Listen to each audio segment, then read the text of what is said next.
제가 성령의 사람 시리즈 말씀을 쭉 전하면서 성령의 사람은, 하나님의 사람은 성령의 사람이고, 성령의 사람은 능력의 사람이고, 능력의 사람은 하나님의 성령의 법 아래에 있는 사람이고, 성령의 법 아래에 있는 사람은 해방된 사람이고, 해방의 자유를 느끼는 사람들은 열매를 내는 사람이다 하는 결론에 도달하게 되는데, 아무리 좋은 나무라도 열매를 내지 못하면 그 나무에 가치가 없는 것처럼, 여러분이 아무리 껍데기가 화려한 크리스찬이라는 이름을 가지고 있어도 성령의 열매가 삶에서 나타나고 있지 않다면 우리는 성령의 사람이 될 수 없다 하는 이치와 똑같은 것처럼, 우리 이제 성령의 사람으로의 열매를 주렁주렁 맺어야 할 때가 됐다. 다니엘은 어디를 가도 인정을 받으니까 하나님이 그의 삶의 내용을 보고 사람들이 그를 쓰게 했고, 또 이삭도 얼마나 분명한 열매를 냈으면 사람들이 이삭을 두려워하면서 저 사람과 화해를 맺지 않으면 안 되겠다라고 하는 두려운 마음까지 들었겠으며, 도르가라는 사람이 얼마나 멋진 삶의 열매를 내고 있었으면 죽은 다음에도 그 여자를 살려내라고 난리를 부렸을까. 결국 내가 산 삶의 내용은 누가 산 게 아니라 내가 산 것이기 때문에 내가 책임져야 되고 나의 열매가 되니, 여러분의 열매를, 멋진 열매를 내면 얼마나 좋을까. 저는 오늘 이 세 가지 열매 따라합시다. 충성, 온유, 절제, 이 세 가지 열매 이야기를 나누면서, 이 세 가지 열매가 여러분에게 정말 제대로 맺힌다면 얼마나 변함없는 믿음의 사람으로, 한결같은 믿음의 사람으로, 그리고 분명한 신앙의 기준을 가진 사람으로 인정받을까를 생각하며 이 말씀을 나누기를 원합니다. 정말 좋은 사람 곁에는 충성스러운 일꾼이 있는 거고, 훌륭한 나라에는 충성스러운 사람이 있는 거고, 여러분이 충성스러운 일꾼을 만나고 충성스러운 조력자를 만나고 충성스러운 모든 부하들을 만나는 곳에는 위대한 역사가 나타난다는 걸 보면, 하나님도 오늘 어떤 사람을 그렇게 좋아하냐면 충성스러운 일꾼을 좋아한다. 아무리 화려한 출발이 있어도 열매가, 결과가 나쁘면 아무것도 아니잖아요. 여러분, 유병헌 사건을 보면서 뭘 느끼세요? 아무리 좋았던 환경이 있고 아무리 자기의 명예를 낸다 할지라도 결국 마무리가 화려하지 못하면 그 인생은 열매에서 실패한 거예요.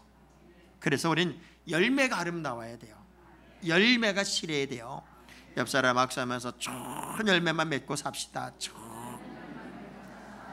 자, 오늘은 성령의 열매 시리즈 세 번째, 충성, 온유, 절제 열매를 나누면서 은혜 받기 원합니다. 자, 그럼 여러분 기억나요? 제일 처음이 뭐였어요? 사랑, 희락, 화평, 오래 참음, 자비, 양선, 이 6가지는 했어요. 그죠? 그런데 이 6가지 열매를 다 보면은 하나도 우리가 버릴 게 없단 말이에요. 자, 오늘 세 가지 열매, 첫 번째 충성. 이 충성이란 말은 신실함, 충실함, faithfulness예요. 그러니까 이 충성스럽다는 얘기는 정의를 내려면 이런 거예요. 한 번 마음을 정했으면 변하지 않고 끝까지 간다. 이게 충성이란 단어인데, 이 한 번 마음을 정했으면 변하지 않고 끝까지 간다라고 할 때 이게 어떤 충성이 되냐? faithfulness란 말이에요. faith가 기초예요. faith가 뭐예요? 믿음이야, 믿음. 믿음 안에서 하나님을 향한 충성은 변함이 없어야 된다라는 정의예요. 자, 이번에 보세요. 유병헌 씨의 아들을 3개월인가 2개월 동안 그 조그만 방에서 한 여자가 같이 잠을 자면서 도피를 도왔어요. 이 여자는 가정을 가진 여자예요. 그리고 그런 문제 때문에 이혼 소송이 진행 중이었대요. 자, 그 좁은 공간에 서로 다른 남녀가 이 사람을 지키겠다고 충성을 맹세하고 집도 안 가고 거기서 둘이 3개월 동안 같이 있었다. 이건 충성일까요? 조사버려야 되는 걸까요? 자, 빗나간 충성, 빗나간 충성. 잘못된 충성도 목숨을 거는 사람들이 이 땅에 참 많단 말이에요. 깡패 집단에, 공산당에, 그리고 이렇게 말도 안 되는 이단 사이비 종교에 목숨을 거는 사람들이 참 많이 있단 말이에요. 그러면 우리가 온전한 충성의 열매라는 게 어떤 의미입니까? 하나님 앞에 내가 바르게 끝까지 가는 충성. 그래서 그 충성을 요한계시록 2장 10절에서는 어떻게 말했냐면 하나님이 생명의 면류관을 줄 수 있는 충성이라고 그랬는데, 시작. 마귀가 장차 너희 가운데 몇 사람을 옥에 던져 시험을 받게 하리니 너희가 10일 동안 환난을 받으리라. 내가 죽도록, 그러면 내가 생명의 면류관을, 자, 마귀가 시험을 하고 마귀가 여러분을 쓰러뜨리려고 하고 열흘 동안이라는 얘기는 우리가 겪을 만큼의 고난과 역경이 여러분에게 온다, 그 얘기예요. 그렇게 옥에도 쳐놓고 모함도 하고 여러분을 쓰러뜨리려고 하는 상황이 벌어진다 할지라도 하나님의 사람은 충성스러워야 되는데, 어디까지? 죽을 때까지. 그러면 생명의 면류관을 우리 하나님이 주시겠다는 거예요. 자, 이것에 아주 분명한 예시가 어떤 예시냐면 믿음을 지키기 위해, 믿음의 사람으로 살기 위해 하나님을 위해 죽도록 충성하는 모델이 다니엘과 다니엘의 세 친구였어요. 다니엘과 다니엘의 세 친구는 믿음을 지키기 위해, 하나님의 영광스러운 사람으로 살기 위해 자신들의 목도 내놓았단 말이에요. 그랬더니 하나님이 그들을 구원해내시고 건져주시고, 다니엘 같은 경우는 최고의 인물로 만드셨고 최고의 영향력 있는 사람으로 쓰시더란 말이죠. 죽도록 충성한다는 것은 의지적으로 불가능해요. 성령의 사람은 눈에 보이지 않지만 하나님의 영광을 위한 충성스러운 일꾼으로서 변함이 없이 한 번 마음을 정했으면 왔다 갔다 하지 않고 끝까지 간다, 그 얘기야. 이게 바로 충성이다. 그래서 우리 하나님이 제일 먼저 선택하는 사람들도 충성스러운 사람을 선택하더란 말이에요. 많은 사람을 선택하지만 어떻게 하면 이 사람이 끝까지 갈까를 아시는 사람, 아셔야 됐기 때문에 충성스러운 사람을 그렇게 우리 하나님은 일꾼으로 세웠는데, 자, 우리 충성하라는 이야기할 때는 이 예를 꼭 들어야 돼요. 달란트 이야기입니다. 주인이 이제 멀리 떠나면서 세 사람의 하인을 불러요. 그래서 한 사람에게는 한 달란트, 여러분 한 달란트, 금 한 달란트가 어느 정도 가치냐면 5달란트가 100년분 생활비 정도 돼요. 100년분. 금 5달란트가. 그러니까 한 달란트면 20년에 한 사람의 생활비가 되는 정도니까 꽤 큰 돈이에요. 그걸 맡긴 한 사람에게는 한 달란트, 어떤 사람에게는 2달란트, 어떤 사람에게는 5달란트를 맡겼어요. 그리고 너희들의 능력껏 너희들이 할 수 있는 모든 일을 동원해서 남겨라. 최선을 다해서 남겨봐라. 그랬더니 2달란트 받은 사람은 2달란트를 더 남겼고 5달란트를 받은 사람은 5달란트를 더 남겼어요.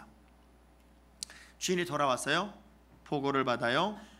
근데 2달란트 가지고 2달란트를 더 남긴 사람한테 하는 얘기나 5달란트 가지고 5달란트를 더 남긴 사람한테 하는 얘기나 똑같아요. 착하고 충성된 종아, 내가 정말 적은 일에 충성하였음에 내가 너에게 더 많은 것을 맡길게. 똑같아요. 많고 적음의 문제가 아니라 남겼다고 하는 일에 대해서 끝까지 내가 너에게 맡긴 일에 대하여 멈춰있지 않고 뭘 남겼기 때문에 나는 너를 충성스러운 일꾼으로 여기고 더 많은 것을 주고 싶어. 자, 근데 한 달란트를 받은 사람은 그대로 감춰놔. 왜? 엄청난 양이니까 이걸 내가 보관만 잘해도 훌륭할 것이라고 생각을 했어요. 근데 보관하고 있던 그 사람에게는 예수님이 뭐라고 그래요? 주인이 뭐라고 그래요? 이 악하고 게으른 종아. 그래서 그 사람에 있는 것까지 뺏어가지고 더 많이 남긴 사람에게 주더란 말이에요. 여러분 가만히 생각해 보세요. 성령의 사람은 일하는 사람입니다. 성령의 사람은 충성하는 사람이에요. 언젠가 우리가 이런 유혹에 참 많이 넘어지게 돼요. 이제 조용히 예수 믿을래. 좀 모든 걸 쉴래, 멈출래. 이 멈추고 쉰다는 게 얼마나 위험한 발상이냐면, 우리 주님은 여러분을 생명의 사람으로 불렀단 말이에요. 그 생명의 사람으로 움직이는 사람이고, 생명의 사람은 일하는 사람이고, 생명의 사람은 충성하는 사람이기 때문에 여러분 크고 많고를 떠나서 내 역할, 역량 중에서 끊임없이 충성스러운 일꾼은 남기는 사람이 된다는 거예요. 유지하는 사람이 아니라 남기는 사람이 돼야 된다는 거예요. 그래서 누가복음 16장 10절에 그런 결론을 내리는 거죠. 시작. 지극히 작은 것에 충성된 자는 큰 것에도 충성되고 지극히 작은 그저 불의한 자는 결국 작은 것도 안 하면 큰 것도 안 하는 것이고, 큰 것을 잘하는 사람은 작은 것도 잘할 수 있다, 그 얘기예요. 그래서 하나님의 사람들은 가장 신실함을 보이는 게 뭐냐면 충성이에요. 근데 이 충성은 의지가 아니라 성령의 열매란 말이에요. 여러분이 열심히 해봐야지, 끝까지 잘해봐야지, 아무리 노력을 해도 성령의 사람으로서의 삶이, 그 에너지가 내 안에 없으면 이 충성이라는 것도 참 어려운 일이 되더라는 거예요. 그래서 처음부터 끝까지 잘한다는 게 이게 의지로 되는 게 아니고 노력으로 되는 게 아니라 여러분의 성령의 사람이 되면 처음이나 나중이나 또 나중으로 갈수록 더 능력이 나타나고 더 열정이 나타나고 더 열심을 드리는 사람이 바로 여러분이 될 거예요. 자, 그런데 이 충성이라는 것이 때로는 이 일에 교만이 올 수도 있고 내가 너무 앞서갈 수도 있어서 두 번째 잡아주는 게 뭐냐면 온유입니다. 이 온유란 말이 참 멋진 말이에요. 이 온유란 말의 신약성경 프라우테스란 말 자체가 어떤 의미냐면 야생마를 길들였다, 그런 의미예요. 몽골에 가면 이제 막 초원을 달리는 야생마를 이제 목동들이 잡아오죠. 잡아서 목을 매려면 막 펄펄 뛰고 난리가 납니다. 그 말이 사람이 탈 때까지 얼마나 많은 길을 들여야 되겠냐고요. 그래서 그 막 이리 뛰고 천방지축이 날린 그 야생마를 조련사가 훈련시켜서 이제 완벽하게 길들여진 상태, 이걸 온유라고 그래요. 자유인으로 살다가 노예로 붙잡혀 왔어요. 억울해 미쳐요. 막 정신을 못 차릴 거예요. 그런데 어느 날 그가 스스로를 포기하고 주인의 충성스러운 종이 됐다 하는 의미가 바로 온유의 상태예요. 그래서 온유한 사람은요, 거듭났다는 걸 경험한 사람이에요. 그래서 온유의 열매가 맺히는 사람을 보고 사람들이 이렇게 말하죠. 저 사람 원래 저런 사람 아니었는데, 아니 사람이 변해도 어떻게 저렇게 변할 수 있지? 아니 사람이 바뀌어도 어떻게 저렇게 바뀔 수 있지? 아니 어떻게 저렇게 선해질 수 있지? 어떻게 저렇게 아름다워질 수 있지? 이게 전혀 다른 사람으로 변화돼. 하나님이 야생마 같은 이스라엘을 길들이기 위해서 광야 40년 길들이기를 해요.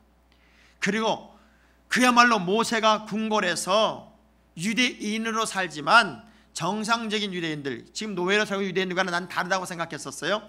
그의 이 삶 속에 유대인의 피가 흘렀기 때문에 어떤 상황이 벌어져 자기도 모르게 욱하는 성격의 사람을 쳐 죽였지만, 그 모세를 하나님이 새롭게 쓰시기에 길들이는데 40년이 걸리더란 말이에요. 40년. 천방지축으로 날뛰던 바울을 길들이는 데는 13년 정도가 들어갔단 말이에요. 그래서 온유한 열매를 내고 있다는 얘기는 길들여졌다, 내가 하나님의 사람으로서의 모든 자격 조건을 갖춘 길들임에 내가 들어갔다. 그래서 이 온유란 단어를 황금 같은 중도라고 표현했어요. 분노와 막 시기와 미움과 그런 과정이 막 치밀어 오르는데, 그 온유의 은사가 열매가 맺힌 사람은 그 안에서 그런 모든 것들을 쭉 밀어내고 가장 정적이 흐르는 듯한 아름다운 마음으로 그 상황을 바꿔내는 중도의 자세, 이게 바로 온유라는 거예요. 니고데모가 예수님 만났을 때 예수님이 그러잖아요. 야, 너 거듭나야 된다. 그게 뭐래? 아이고 참, 내가 어떻게 거듭나, 이 나이에 무슨 엄마 뱃속에 들어갔다 다시 나와요? 어떻게 거듭나라고 그래요? 그때 우리 예수님이 기가 막힌 말씀을 해요. 사람이 물과 성령으로 거듭나지 않으면 하나님 나라를 볼 수가 없다. 지금 네가 이론적이고 네가 잘났고 똑똑하고 아는 거 많고 무슨 말이 되냐? 이런 역사는 일어날 수 없어. 말도 안 되는 얘기야. 네가 알고 있는 지식의 한계를 벗어버리고 물과 성령으로 거듭나서 네가 그야말로 길들여진 한 명이 된다면 너는 하나님 나라를 볼 수 있는데, 그게 성령으로 거듭나야 된다. 다시 말하면 성령의 사람이 되어서 성령의 열매가 너에게 나타내야 된다, 그 얘기예요. 자, 에베소 5장 8절의 말씀을 읽어보면 여러분이 왜 온유의 열매를 내야 되는지를 설명해요. 시작.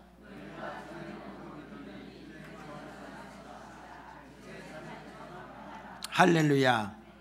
달라진 모습을 완벽하게 보이는 것, 그게 바로 온유의 열매를 내는 거예요. 저 사람 저거 어떻게 참지? 저 저거 어떻게 넘어갔지? 야, 저 사람 어쩌면 저렇게 마음이 여유롭지? 그런 소리를 들어봤어야 암이 나올 텐데. 근데 어떤 사람 뭐래냐래?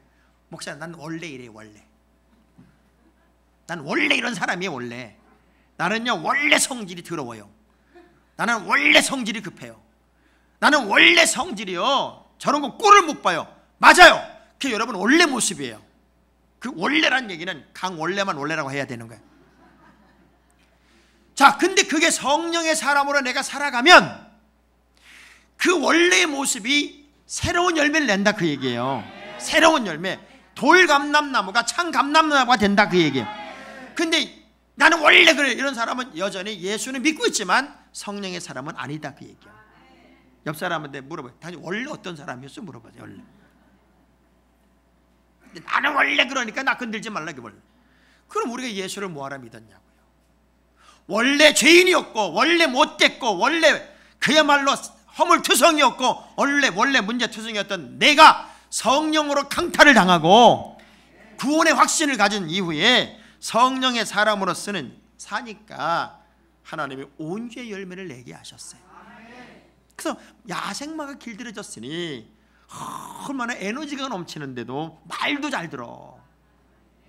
그래서 제가 신앙생활의 하이라이트가 순종이라고 그랬잖아요. 자, 거기에 더 멋진 게 뭔가 봤더니 성령의 열매의 최종 결론이 뭔 줄 알아요? 절제입니다. 절제. 야, 저는요 이 절제란 단어를 왜 성령의 열매의 맨 마지막 꼬리배에다 놨나 봤더니 결론이야, 결론. 이 모든 열매의 결론이 절제야. 여러분, 절제가 안 되면 인간은 다 망가지는 거예요. 그래서 자기 절제 사회라는 제가 책을 이렇게 보니까 거기에 이런 이야기가 있어요. 유혹은 숨은 욕망을 자극한다. 유혹은 우리에게 숨은 욕망을 막 자극한다는 거예요. 그 인간은 완전하지 않다고 그랬죠. 인간은 절반이 선이고 절반이 악이에요. 그래서 바울이 막 고민하는 게 그거예요. 나는 하나님이 원하는 방향으로 가고 싶은데 내 속에 또 다른 내가 자꾸 유혹에 걸려 넘어진다는 거죠. 유혹은 끊임없이 여러분을 깎아내리고 그리고 죄짓도록 불러내는 거예요. 그래서 언제나 두 마음이 있어요. 그래서 이 유혹에 걸려 넘어지면 그 순간은 달콤했지만 결코 내 인생이 그 유혹이 책임져 주지 않는다, 그 얘기죠. 그 정말 중요한 게 뭐냐면 절제라고요. 바울은 날마다 죽고 나를 쳐서 복종시키는 그 일을 하지 않으면 안 될 만큼 눌러야만 했어요. 불교에서는 그 많은 것들이 오는 걸 뭐래? 번뇌라고 그래. 번뇌. 너무 번뇌가 많으니까 그걸 그냥 죽이겠다고 108번뇌를 죽이겠다고 뭐 3000배를 하고 그냥 뭐 난리가 났어요. 우린 그런 거 힘들게 안 해도 돼. 성령 받고 성령의 사람이 되면 이길 수 있는 힘을 주신단 말이에요. 생명의 성령의 법이 죄와 사망의 법에서 너를 해방했다. 이 얘기는 성령의 사람이 되면 절제가 된다, 그 얘기예요. 여러분, 절제가 안 되면 참 어렵죠. 먹는 게 절제가 안 되면 살이 디룩디룩 찝니다. 말에 절제가 안 되면 실수가 이루 말할 수 없어요. 돈에 대한 절제가 안 되면 남을 죽여서라도 내가 돈을 뺏어야 되니까 이 탐욕에 절제가 안 되면 인간은 망가지고요. 명예에 절제가 안 되면 폭군이 되고 그 성격의 절제가 안 되면 큰 사고를 치게 되고 그야말로 이 절제 은사라는 것은 성령의 열매 중에 참 중요한 열매 중에 하나예요. 여러분, 절제가 안 된다. 이게 참 큰 문제다. 우리가 어떻게 하고 싶은 말 다 하고 하고 싶은 일 다 하고 하고 싶은 거 다 하고 그렇게 못 살잖아요. 그래서 눌러야 돼요. 견뎌야 되고 참아야 돼요. 그러려면 하나님이 여러분에게 무슨 은혜를 줘야 돼요? 절제의 열매를 주셔야 돼요. 옆 사람 막수하면서 좀 절제 좀 해봐요. 절제 좀. 저는 너무 괴로운 게 신분이 목사고 신분이 장로고 신분이 권사고 다 교인인 거 알아요. 근데 차를 타고 가다 보면은 그냥 막 차길이 조금 실경이 벌어지면 막 욕을 하고 가는데 창문을 열고 막 소리 지르고 가는데 보니까 뒤에 성경책이 차 안에 이렇게 있어. 지금 내 차에 뭐가 있는지도 몰라. 어떤 사람이 차 문제로 시비가 걸려가지고 죽으라고 싸우다가 둘 다 경찰에 잡혀간 거예요. 경찰에 잡혀가니까는 두 목사님이 보니까 양쪽 목사님이 면회를 왔어. 보니까 하나는 장로고 하나는 안수집사야. 탁 쳐들으면 장로님 어떻게 된 거예요? 한 사람은 아니 집사 어떻게 된 거예요? 이게 다 어디서 나타나냐고. 절제야 절제. 여러분 오늘도 점심 절제하세요. 특별히 배가 너무 나오신 분들은 여러분 화낼 거 다 화내면 안 돼요. 그래서 우리가 이 누르는 작업, 바울이 날마다 죽는다, 날마다 나를 복종. 여러분 바울 정도가 날마다면 여러분은 분초마다 해야 돼. 분초마다 죽어야 돼. 분초마다. 자, 그림을 한번 그려봐봐요. 지금 제일 힘들었던 상황이 베드로예요. 베드로는 성격이 급한 성격이에요. 급한 성격인 베드로가 예수님의 수석 제자가 됐단 말이에요. 그러니까 어떤 문제가 발생하면 제일 먼저 전면에 나가서 이 문제를 풀어야 돼. 이 문제를 풀어야 되니까 베드로는 늘 앞에 나가야 돼요. 그러니 얼마나 부닥치는 게 많았겠어요. 그러니까 요한과 야고보는 부닥치니까 예수님한테서 뭐라 그래? 저 사마리아 저 마을 그냥 확 하늘에 불을 내려가지고 저것들 다 쓸어버리자고. 지금 이스라엘이 그 마음이에요. 지금 이스라엘 팔레스타인이 자꾸 사람 죽인다고 애 3명 죽인 거 팔레스타인 집 생각이라고 해가지고 그냥 팔레스타인 쏴버리는 거예요. 근데 미국은요 이스라엘을 못 건드려요. 왜? 미국은 이스라엘이 무슨 짓에도 못 건드리는 게 미국 경제를 유대인들이 다 잡고 있어요. 그러니까 미국 사람들이 유대인을 건드리려면요 돈 다 빼가지고 다른 데로 가보면 어떡할 거냐고. 그래서 미국은 무조건 이스라엘만 지지할 수밖에 없어. 약자를 지지하는 게 아니라. 그만큼 유대인들이 무서워요. 세계 경제를 다 쥐고 2.5% 인구가 경제를 손에 다 쥐고 있는 거예요. 그들이 건들면 안 되지. 자, 이 상황들 막 그냥 욱하는 성격의 이 베드로가 견딜 수가 없는 거예요. 그럼에도 예수님의 수석 제자라는 이유 때문에 참아야 되니까 미칠 것 같은 거예요. 그래서 예수님한테 왔어요. 주님, 나 진짜 미칠 것 같습니다. 왜? 얼마큼 참아야 되는 거예요? 하루에 7번 참으면 돼? 7번? 이게 예수님한테 따졌어요. 그랬더니 예수님이 기가 막힌 대답을 해. 너 어떻게 7번을 참냐? 3번만 참아라. 대한민국은 3-4번인데 너 어떻게 7번까지 참냐? 자, 마태복음 18장 22절 예수님이 하신 말씀이에요. 시작.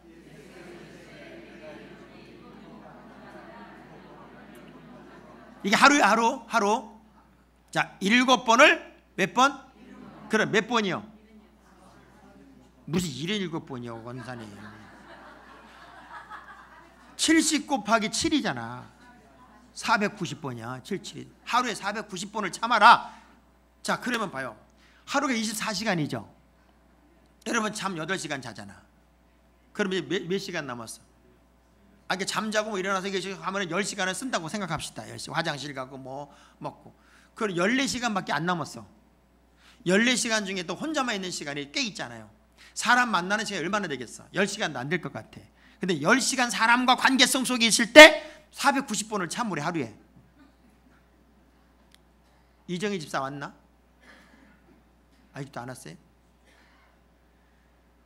그러면 이거 24시간을 10시간을 계산했을 때 490번을 참으라면 몇 분마다 참아야 되는 거예요? 집에 가서 계산해가지고 오세요. 그러니까 참 성령의 열매로서의 절제가 우리에게 임했다면 우리는 세상을 다 이기고 사는 거야.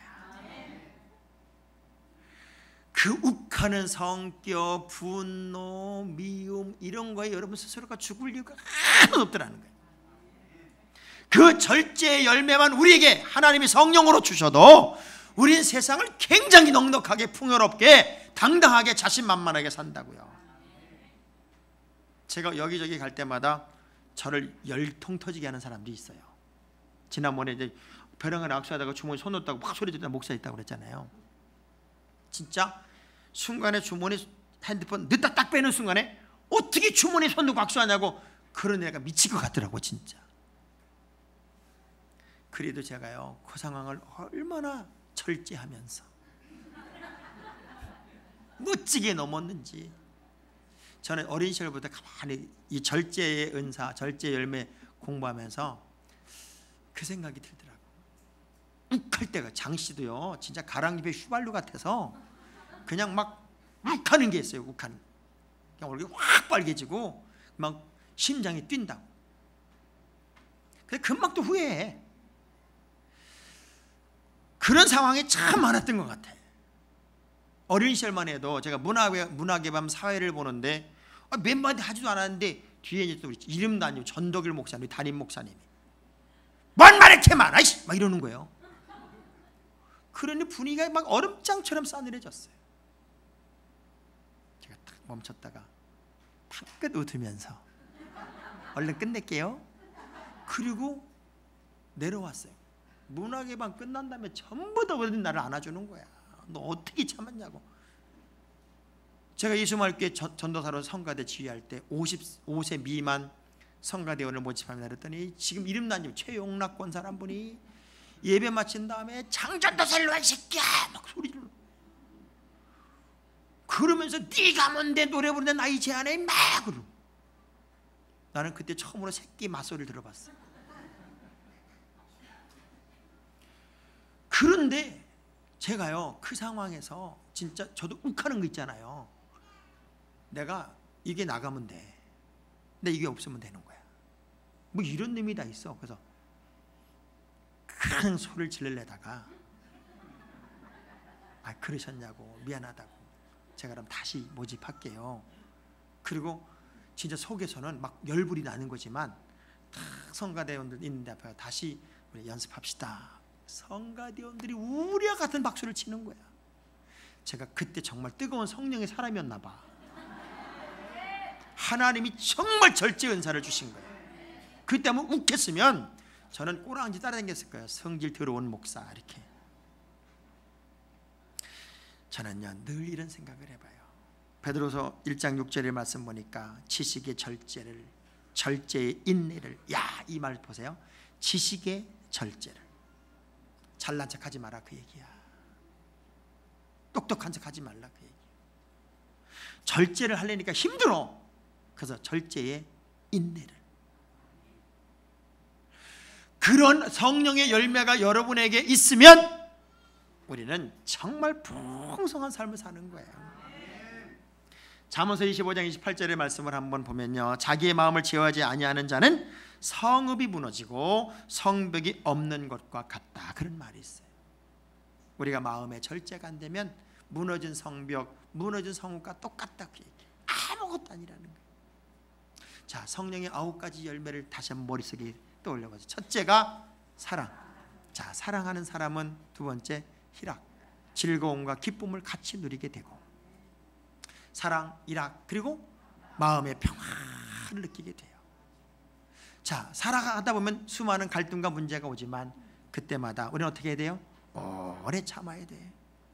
오래 참으려니까 내 마음속에 남을 불쌍히 여기는 마음과 또 긍휼히 여기는 마음과 사랑의 마음인 자비가 필요하고, 그 자비의 마음이 어떻게 나타나야 돼? 내가 참았어, 내가 견뎠어가 아니라 친절한 양선으로, 정말 친절한 양선으로 나타나. 그런 모습으로 내가 주님 일꾼이니까 끝까지 충성하고, 끝까지 충성하는데 보니까 이게 그냥 천방지축으로 충성하는 게 아니라 길들여진 사람으로 얼마나 아름답게 충성하는지, 거기에 크지도 않고 적지도 않고 정확하게 자기를 절제하면서 그렇게 열매가 나타나니, 그런 사람이 성령의 사람이고 그런 사람이니 얼마나 인정을 받겠어요. 자, 여러분 한번 순서대로 한번 해보세요. 시작. 자비, 양선, 충성, 온유, 절제니. 자, 요 절제니 그 다음이 중요한 거예요. 이 같은 법을 금지할 게 없다. 성령의 사람은 이 열매가 그냥 자연적으로 나타나고 삶에서 녹아지고 있다는 얘기예요. 이걸 성령의 사람은 금할 수가 없다. 그렇게 사라질 수밖에 없다 그 얘기예요. 자, 그러니까 여러분 이제 그렇게 안 되면 내가 아직도 성령의 사람이 아니구나. 성령의 사람이 되기 위해 부단히 노력을 해야 되겠죠. 마가다라 방에 120문도처럼 약속한 성령을 기다리며 기도해야 될 것이고, 또 거듭남을 경험한 사람으로서 주님이 주시는 능력을 소유하고 방향을 새롭게 정해야 되겠으며, 불을 사모하는 갈멜산에 그 불이 임하듯 여러분의 심령에 불덩어리가 임해서 이제 모든 죄성을 태워버리고 성령의 사람으로, 영적인 사람으로 다시 건강미를 회복한 거룩한 한 명이 여러분이 되기를 주의 이름으로 축원합니다. 축원합니다. 기도하시죠.